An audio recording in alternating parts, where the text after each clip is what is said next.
Faz sentido se acreditar em destino? Qual seria a função de se acreditar em destino?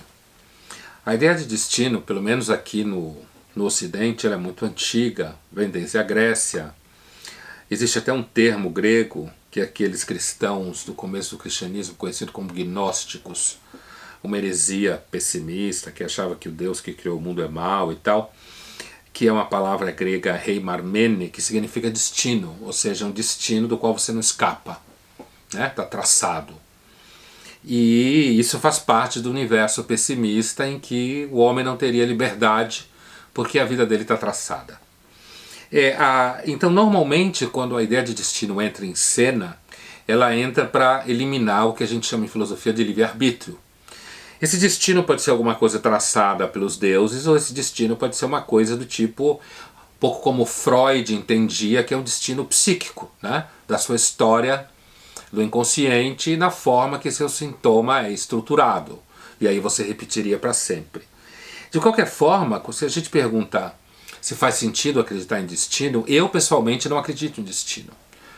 Só se você entender como destino o fato de que a gente tem uma herança evolucionária, que essa herança nos impacta, que a gente tem como destino viver socialmente, e a sociedade de alguma forma constrange nosso comportamento para o bem e para o mal. Só se você entender que a morte é um destino, né? O sofrimento é o destino. Então, nesse sentido, existe destino. Agora, destino no sentido mágico, ou que alguém traçou esse destino para você, ou o destino que os kardecistas acreditam, eu não acredito nisso.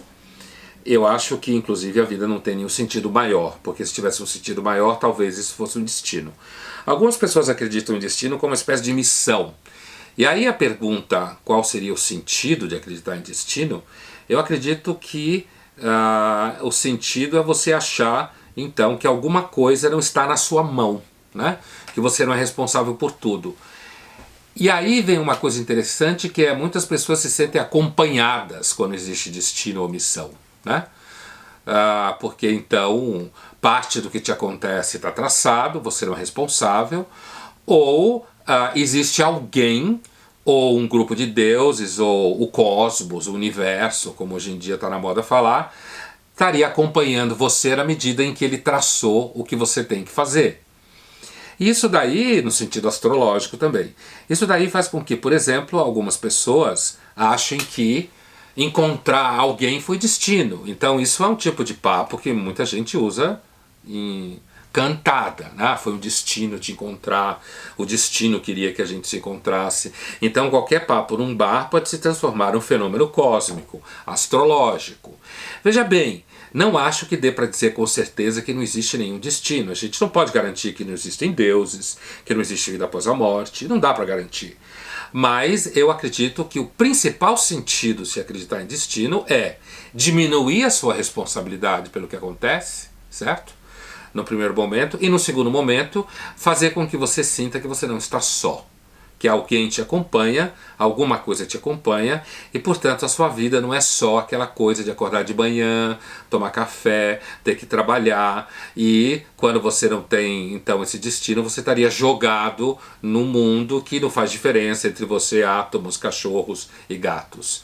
Mas no geral, a ideia de destino sempre surge como um peso.